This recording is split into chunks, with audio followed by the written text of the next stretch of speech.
Bien, este segundo video corresponde a lo que sucede con las proteínas a nivel ruminal, ¿sí? En el video anterior ya vimos lo que sucedía a partir de la etapa gástrica e intestinal, ¿sí? Todo lo que sucede en la degradación y absorción de las proteínas. Y ahora vamos a hacer hincapié en lo que son las fermentaciones de proteínas, ¿sí? Siempre que hablamos de fermentación, estamos hablando de los procesos que sufren todas las partículas a nivel ruminal. Bien, entonces, el alimento va a ingresar al animal, llega al rumen y en el rumen las proteínas son atacadas por las proteasas microbianas, ¿sí? Estas enzimas microbianas están a nivel extracelular, ¿sí? Y tienen la característica de ser endopeptidasa, ¿sí? ¿Qué quiere decir? Que va a cortar las uniones dentro de esa cadena larga de aminoácidos, no los extremos. Una vez que se cortan todas las uniones, ¿sí?, de los aminoácidos que están formando la proteína, se van a formar péptidos. Estos péptidos van a quedar libres en el espacio extracelular, ¿sí?, siempre hablando del microorganismo, y van a absorberse, ¿sí? Esos microorganismos van a absorber los péptidos. Fíjense cómo la absorción es principalmente, la absorción que ocurre en los microorganismos es principalmente de péptidos y no de aminoácidos, ¿sí? Ya son partículas más grandes. Estos péptidos, ¿qué es lo que van a hacer? Principalmente van a formar van a formar las propias proteínas microbianas, ¿sí? Estos péptidos que ingresan al microorganismo se rompen y las proteínas van a formar sus nuevas proteínas, que de ahora en más las vamos a llamar proteínas microbianas. Pero hay situaciones en las que los microorganismos no tienen energía para mantenerse y lo que van a hacer es romper esos aminoácidos, ¿sí? Romper los aminoácidos, la parte del grupo amino la liberan y la cadena carbonada la van a utilizar como fuente de energía, ¿sí? Y lo que van a liberar son los ácidos grasos volátiles. Bien, entonces podemos concluir que los microorganismos van a necesitar, para formar su proteína microbiana, van a necesitar aminoácidos preformados. ¿Qué quiere decir? Aminoácidos que no han sido desaminados a nivel del microorganismo, ¿sí?, sino que lo utilizan tal como está para formar sus propias proteínas. Y también van a sintetizar aminoácidos a partir del amoníaco y de los metabolitos carbonados, ¿sí? Estos metabolitos carbonados corresponden a la cadena carbonada. Es decir, los microorganismos para sintetizar sus propios aminoácidos van a necesitar el amoníaco y también van a necesitar metabolitos o la cadena carbonada para formarlos. Bien. Todo esto que vimos ahora lo vamos a desarrollar de forma esquemática a continuación, ¿sí?, en las diapositivas que siguen.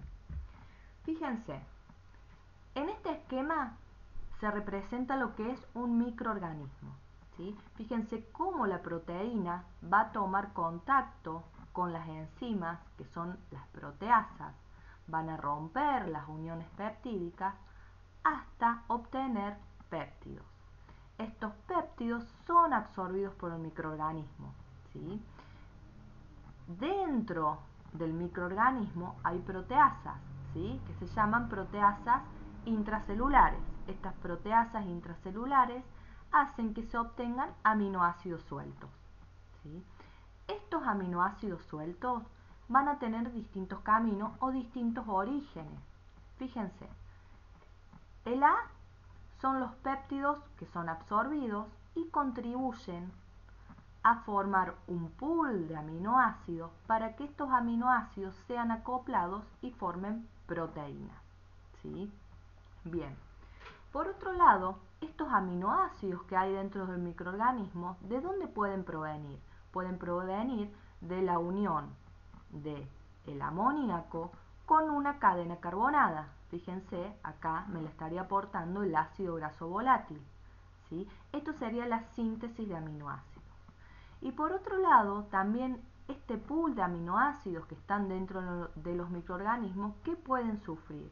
Pueden sufrir una desaminación. Fíjense cómo estos aminoácidos se desdoblan en ácidos grasos volátiles, ¿sí?, gracias a su cadena carbonada, y la eliminación de amoníaco, ¿sí? Entonces, todos estos procesos, ¿a qué me van a llevar? A tener un pool de aminoácidos. Fíjense, la ruta A son los péptidos absorbidos que contribuyen, ¿sí?, a obtener aminoácidos para la síntesis de proteínas.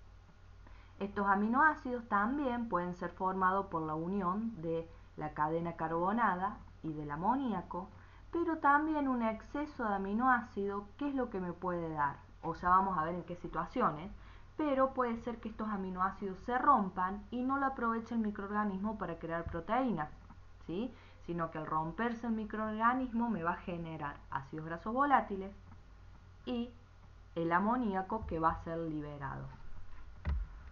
Bien, con respecto a la diapositiva anterior, fíjense que un microorganismo para crecer, y esto acuérdense siempre, tiene que tener un aporte de péptidos, ¿sí?, que van a provenir del alimento, y tiene que tener sí o sí un aporte de carbohidratos solubles. En este caso, el ejemplo está dado con la glucosa, ¿sí? Estos carbohidratos pueden ser, carbohidratos solubles o cualquier tipo de carbohidratos, pero siempre tiene que tener entonces una fuente proteica y una fuente de hidratos de carbono. Fíjense qué pasa si están equilibradas, ¿sí? Todo esto es a nivel del rumen. ¿Qué pasa si el aporte de péptidos está equilibrado con el aporte de hidratos de carbono? El péptido, fíjense cómo me va a formar el pool de aminoácidos dentro del microorganismo. El hidrato de carbono me va a dar energía, ¿sí? Esta energía, como está bien de energía, la va a usar el microorganismo para mantenerse. Recuerden que el microorganismo lo primero que hace siempre es mantenerse. Una vez que el microorganismo suplió lo que necesitaba para mantenerse, la energía que sobre va a ir para la producción de proteína microbiana. Entonces, si yo tengo un aporte equilibrado entre péptidos y glucosa, se va a mantener normalmente ese microorganismo, pero también voy a tener suficiente capacidad para producir proteína microbiana. Obviamente, si estoy produciendo proteína microbiana, estos microorganismos van a crecer y se van a reproducir más rápido, ¿sí? Esto es cuando se logra un equilibrio. Fíjense cómo es óptima la producción y la síntesis proteica. Bien, vamos con otro caso. ¿Qué pasa si yo en la dieta le doy poca fuente proteica? ¿Sí? Voy a obtener pocos péptidos a nivel de los microorganismos para que sean absorbidos y le doy mucha cantidad de energía, ¿sí? El microorganismo, si no tiene proteína, no puede crecer ni multiplicarse, ¿sí? ¿Y esto a qué se debe? Yo tengo energía, esta energía, acordémonos que el microorganismo lo primero que hace es mantenerse. Entonces esta energía va a estar destinada al mantenimiento del microorganismo, al mantenimiento celular, pero el crecimiento proteico va a ser poco. El crecimiento, del microorganismo y la síntesis proteica va a ser poco. ¿Por qué? Porque tengo poco aporte de aminoácidos, ¿sí? Los microorganismos no pueden contar con este pool de aminoácidos necesario para la síntesis proteica del microorganismo, ¿sí? Entonces, acá lo que estoy haciendo es, voy a tener mucha cantidad de desechos, ¿sí? ¿Por qué? Porque esta energía captada por los microorganismos me van a producir mucha liberación de dióxido de carbono y de metano. Y obviamente, bueno, la producción de ácidos grasos volátiles, ¿sí? Entonces, acá, ¿por qué no crece? ¿Por qué no hay producción de proteína microbiana? Porque le estoy aportando pocas proteínas al animal. Bien, ¿qué pasa si tengo la situación adversa? Al animal le estoy ofreciendo mucha proteína y poca glucosa. al tener poca glucosa, ¿el animal qué va a hacer? El animal va a aprovechar la poca energía que yo le estoy brindando para mantenerse, ¿sí? Porque es escasa la cantidad de hidratos de carbono que le estoy dando. ¿Y qué pasa con esta cantidad de proteína que le estoy ofreciendo, que se convierten en péptidos y luego en aminoácidos? Fíjense lo que pasa. Acá hay un gran exceso de liberación de amoníaco.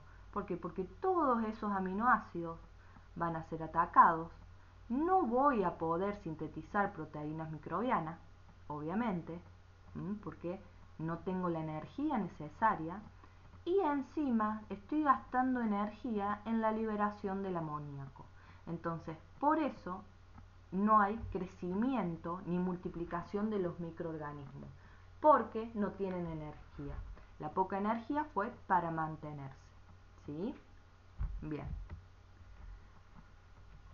Ahora bien, lo que llega al microorganismo, lo que llega al rumen, no solamente son proteínas, ¿sí? Sino que también hay fuentes nitrogenadas que no son proteicas. Y es lo que nosotros conocemos comúnmente, una de las fuentes, es la urea, ¿sí? La urea le decimos que es nitrógeno no proteico y que se incluye en la alimentación de los rumiantes. ¿Por qué? Porque este nitrógeno no proteico es una fuente de nitrógeno para que los microorganismos puedan hacer sus aminoácidos, ¿sí? Y también lo que ustedes tienen que acordarse y leer es cómo el rumiante recicla la urea endógenamente, ¿sí? Como fuente de nitrógeno a nivel ruminal. Ya vamos a ver en qué situaciones, ¿sí? Recuerden que la urea en monogástrico es un desecho, tiene que ser eliminada sí o sí por orina. El rumiante tiene la capacidad de reciclar esa urea y que sea dirigida al rumen. Bueno, ahí está la fórmula de la urea, para que se acuerden. En general, la definición de la urea es que un producto de desecho del catabolismo, ¿sí? De las proteínas, cuando se rompen las proteínas, ¿sí? Cuando se rompen las proteínas se obtiene amoníaco, luego pasa a amonio y ese amonio es convertido en urea. Ya vamos a ver en dónde. La producción hepática, toda la urea se produce a nivel hepático, ¿sí? Entonces, ¿cuáles van a ser las fuentes para la producción de urea? Va a ser la desaminación de aminoácidos que están en el cuerpo, de aminoácidos endógenos, o también del amoníaco que se va a absorber, que va a pasar al torrente sanguíneo, que es liberado en el rumen. Bien. Fíjense, esto es a modo de ejemplo nomás, ¿sí? Yo les puse cómo es el transporte del amoníaco. Acuérdense que el amoníaco es altamente tóxico, por eso siempre tiene que estar unido a otro componente y convertido rápidamente en urea, ¿sí? Bueno, fíjense el ciclo de la urea a modo de ejemplo, ¿sí? Acá tengo, bueno, el esófago, sigan el cursor, el rumen, un exceso de amoníaco en el rumen, ¿sí? Este amoníaco es llevado al hígado, en el hígado es convertido urea, ¿sí? Esta urea tiene dos caminos. Si hay un exceso de urea, ¿sí? O el rumen no estaría necesitando urea, es eliminada por riñón. Siempre una parte lo mismo es eliminada por riñón. Ahora bien, si hay un déficit de proteínas a nivel ruminal, esta urea va a ir por sangre a las glándulas salivales, boca, esófago, y esta urea llega al rumen ¿para qué? Para, junto con cadenas carbonadas, puedan formar los microorganismos los aminoácidos para su crecimiento. Bueno, también esto es para que se acuerden dónde se forma la urea. Siempre la ureogénesis es a nivel de las células hepáticas, de los hepatocitos, ¿sí? Fíjense, esto sería una célula hepática, el cuadrado un esquema. Fíjense cómo se une el dióxido de carbono y el amoníaco. Este amoníaco se une en la mitocondria, ¿sí? Se convierte en citrulina. Esta citrulina pasa al citoplasma y en el citoplasma es desdoblada y se convierte en ornitina, y ahí es cuando libera la urea. Esta urea es la que, como mostrábamos en la diapositiva anterior, esta urea formada en el hígado, en el hepatocito, parte es liberada en orina y parte es reciclada para que vuelva a llegar al rumen. Bien, esto es sumamente importante también con respecto a la urea. Fíjense, yo acá tengo, vamos a ver qué me dice el esquema. Tengo un capilar sanguíneo, ¿sí? Este sería el centro, tiene un corte transversal. Todo esto me estaría representando el epitelio ruminal, las células del epitelio ruminal. Y esto me estaría indicando el rumen, ¿sí? El contenido ruminal, el lumen del rumen. Bien, fíjense esta urea. La urea a nivel sanguíneo, fíjense que también puede ser absorbida por las paredes del rumen. No necesariamente va toda a las glándulas salivales, sino que esta urea en el torrente sanguíneo es absorbida por las paredes del rumen. Fíjense cómo actúa las células de las paredes del rumen, ¿sí? Principalmente el estrato córneo, ¿sí? Que es el extracto que toma contacto con el lumen, con el lumen del rumen. Fíjense que esta urea es desdoblada a través de una enzima que es la ureasa, es desdoblada a amoníaco y dióxido de carbono. Este amoníaco es absorbido e ingresa al rumen para ser utilizado por los microorganismos, ¿sí? Fíjense que principalmente se da la absorción por las paredes del rumen, no como urea, sino que tiene que ser desdoblado a amoníaco. Bien, parte de esta urea que se encuentra puede ser absorbida, pero es la que tiene menos permeabilidad. Sí o sí esta urea, para que sea absorbida en mayor cantidad, tiene que ser desdoblada a amoníaco y dióxido de carbono. Bien, esta ureasa son de las células del estrato córneo, pero también a nivel bacteriano, ¿sí? En los microorganismos hay ureasas que ayudan que la urea sea desdoblada a amoníaco. ¿Por qué? Porque para que el microorganismo pueda aprovechar este nitrógeno, tiene que estar en forma de amoníaco y no de urea. Por eso son importantes las ureasas, que me rompen la molécula. Todo esto actúa el pH óptimo para que todo este mecanismo funcione es de 6,5. Cuando este pH se acidifica o bien se basifica mucho, esto no sucede. Bien, vamos a ver qué pasa, siguiendo y hablando, vamos a analizar este esquema. Fíjense, esto me está representando, este esquema, todo el aparato digestivo de un rumiante, ¿sí? Entonces, yo tengo el alimento, como me lo indica acá el cursor. El alimento, vamos a analizar la parte proteica. El alimento está formado por proteína verdadera y también por una fracción que es nitrógeno no proteico, ¿sí? Todos los alimentos tienen una fracción que es el nitrógeno no proteico, pero también puede ser que yo a la dieta le agregué urea, entonces este nitrógeno no proteico aumenta. Bien, todo eso llega al rumen. Y fíjense lo que sucede en el rumen. En el rumen tengo parte de proteína que no va a ser degradada, ¿sí? Esa proteína que no va a ser degradada va a seguir su curso hasta el abomaso. Y después tengo proteína degradable, que ¿qué quiere decir? Que va a ser atacada por los microorganismos y los microorganismos van a decidir, ¿sí? Van a formar su pool de aminoácidos y van a decidir si van a sintetizar proteínas o no. Y tengo el nitrógeno no proteico, que acuérdense que este nitrógeno no proteico lo pueden utilizar las bacterias para formar proteínas, ¿sí? Entonces, lo que realmente se aprovecha en el rumen es la proteína degradable y el nitrógeno no proteico. Bien, ¿qué es lo que llega al abomaso? ¿Sí? Fíjense que al abomaso va a llegar la proteína bacteriana o la proteína microbiana, ¿sí? Que va a estar contenida dentro del microorganismo. En el abomazo ese microorganismo va a morir por el ácido clorhídrico y va a exponer toda la proteína microbiana como fuente proteica para el animal, ¿sí? Pero también tengo, fíjense, proteína de la dieta. ¿A qué nos referimos con proteína de la dieta? Es a la proteína que no se degradó en el rumen, ¿sí? Entonces, ya en el abomazo tengo dos fuentes de proteína.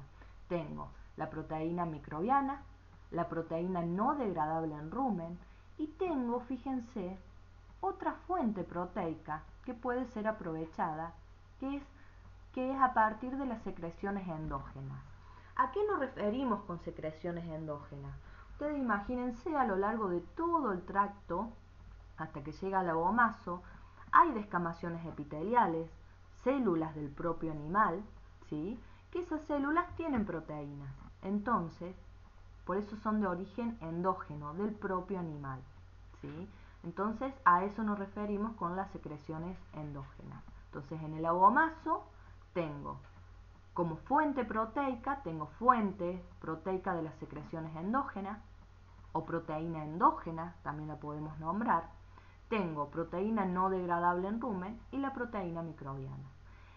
El abomazo no va a distinguir de dónde viene la proteína, simplemente la pepsina va a empezar a actuar para romper los enlaces peptídicos que tengan la misma y poder ser aprovechados, ¿sí? Bueno, luego obtenemos los aminoácidos, dipéptidos y tripéptidos también, y son absorbidos al torrente sanguíneo. Van al hígado, van a los tejidos, para el crecimiento, para el mantenimiento, para la producción de leche, que es un ejemplo. Y por otro lado, no toda la proteína es degradada o atacada por las enzimas del abomazo y del intestino delgado, ¿sí? Principalmente duodenales, pancreáticas e intestinales. Entonces, también en las heces va a haber degradación en proteína no digerida, que es la proteína que no se digirió ni siquiera en el rumen, ni siquiera en el abomazo, tampoco en el intestino delgado, y son las que aparecen en heces. Bueno, esto es simplemente para que ustedes después practiquen con los distintos esquemas. Este esquema es muy común que lo vean en los libros de fisiología, y fíjense qué pasa si yo a un rumiante le doy una dieta pobre en nitrógeno, ¿sí? Vamos a localizar el alimento. Yo le doy una dieta pobre en nitrógeno. Fíjense lo que pasa con la urea a nivel sanguíneo. Fíjense cómo se prioriza que vaya a la glándula salival y vuelva a ingresar al rumen, ¿sí? ¿Por qué? Porque yo en el rumen no voy a tener suficiente cantidad de nitrógeno, entonces la urea, ¿sí?, prioriza llegar otra vez al rumen para formar la proteína microbiana. Fíjense si yo tengo una dieta rica en nitrógeno, supongamos le doy mucha cantidad de proteína o le doy mucha cantidad de urea, y el animal no estaría el rumen no estaría necesitando esa cantidad de nitrógeno. Fíjense, el alimento, fíjense cómo se prioriza, aumenta la producción de amoníaco, obviamente, y fíjense cómo la urea que está circulando, fíjense cómo prioriza ser eliminada por la orina, ¿sí? Eso es re importante, ¿por qué? Porque el organismo va captando la deficiencia de nitrógeno, entonces tiene la prioridad de eliminar la urea o de reciclarla. Todo eso ¿de qué depende? De la cantidad de nitrógeno que yo le estoy aportando en la dieta. Bien, en esta diapositiva, y esto lo van a ver mucho cuando empiecen a formular dietas, ¿cuáles son las fracciones en sí? Que se relaciona con lo anterior, ¿no? Pero ¿cuáles son las fracciones en sí de la proteína bruta? ¿Sí? Entonces, yo tengo la proteína bruta del alimento. Toda esta proteína bruta del alimento se subdivide en dos fracciones. Una primera fracción, que es la más representativa, fíjense, se llama proteína degradable. De ahora en más, cuando vean la palabra degradable, significa lo que se degrada en rumen, La palabra degradabilidad está relacionada a nivel ruminal, ¿sí? Entonces, esta proteína va a ser la que va a ser aprovechada, obviamente por los microorganismos, a nivel ruminal. Y después tengo otra fracción, que generalmente es la menor, ya vamos a ver en qué condiciones puede cambiar, que es la proteína no degradable. Digamos, es la proteína que no es aprovechada por los microorganismos, ¿sí? Pero no significa que no sea aprovechada por el animal, porque en el abomazo seguramente va a ser aprovechada por él mismo. Bien, vamos a focalizarnos en la proteína degradable, en la que se aprovecha a nivel ruminal. Esta proteína degradable no es igual, ¿sí? Sino que se subdivide en dos fracciones, en la fracción A y en la fracción B. La fracción A es la que es prácticamente degradada al instante en que tomo contacto con el rumen. ¿Qué quiere decir? Que esta proteína ya se convierte en péptidos, ¿sí? Es rotapéptidos y aminoácidos simplemente por el pH del rumen, ¿sí? También se le dice proteína altamente soluble. ¿Qué significa? No necesita el ataque de las enzimas microbianas para ser absorbida, ¿sí? Simplemente por el pH del rumen ya se rompe a péptidos y es absorbida por los microorganismos. Es otra, que es la fracción B, fíjense que es la lentamente degradable. Esta sí necesita el ataque sí o sí necesita el ataque de las proteasas extracelulares que contienen los microorganismos.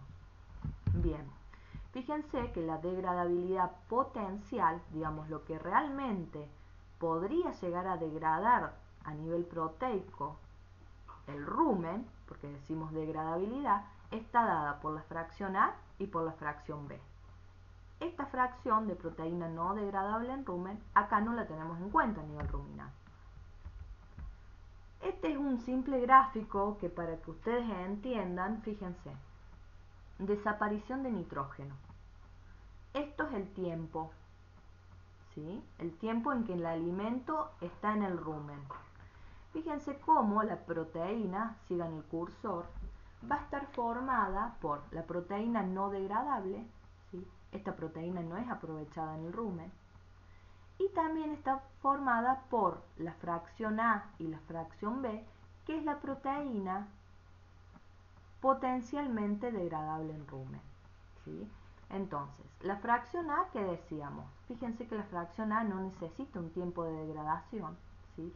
Simplemente en el tiempo cero ya está disponible esos aminoácidos para los microorganismos, ¿sí? Después yo tengo la fracción B. ¿Qué pasa con la fracción B? Fíjense que esto sería todo lo que se degrada de la fracción B. Pero la fracción B, ¿de qué va a depender? Va a depender de esta curva, que es la curva C, que es el ritmo de degradación. Fíjense cómo, ¿sí? En la primer parte de la curva es cuando más rápido se degrada la fracción B. Y luego va a tardar mucho más tiempo, que muchas veces no alcanza a ser degradada porque el tiempo de retención es mucho menor, ¿sí? Por eso siempre decimos que la fracción B tiene una fracción que es efectivamente degradada y otra que depende principalmente del tiempo en el que el alimento esté retenido en el rumen. Fíjense, esta fracción B efectiva es la fracción que efectivamente va a ser degradada, ¿sí? Que necesita el ataque de las enzimas microbianas para ser degradada. Y va a estar dado por B, ¿sí? Pero siempre lo voy a tener que multiplicar por este ritmo de velocidad de desaparición, ¿sí? Que es C. Sobre C por R, que R es el ritmo también de degradación, ¿sí? Perdón, R es el ritmo de paso, digamos, cuánto tiempo queda retenido en el rumen. Y C es el tiempo que tarda en degradarse, ¿sí? Esto es para que tengan en cuenta que muchas veces nosotros le damos proteína altamente degradable, con mucha fracción B, pero por alguna causa queda poco tiempo retenido el alimento en el rumen, entonces no se puede degradar, ¿sí? Va a depender del tiempo en que queda retenido en el rumen. Bien, continuando con esta diapositiva, vamos a empezar a explicar un poco las fracciones. Ustedes van a ver términos nuevos, términos que son sinónimos, ¿sí? Cuando ustedes estudien todo lo que es la dinámica ruminal, hay muchos términos que son sinónimos, ¿sí? Entonces, si alguna vez lo nombramos de alguna forma o de otra, no se asusten porque están bien las dos veces, digamos. Fíjense la fracción A, esta, ¿sí? Que la fracción A sabíamos que está dentro de la proteína que va a aprovechar el rumen, de la proteína degradable. Fíjense, la fracción A es el nitrógeno que se solubiliza directamente por el pH del rumen, ¿sí? Prácticamente no necesita el ataque microbiano de las enzimas microbianas.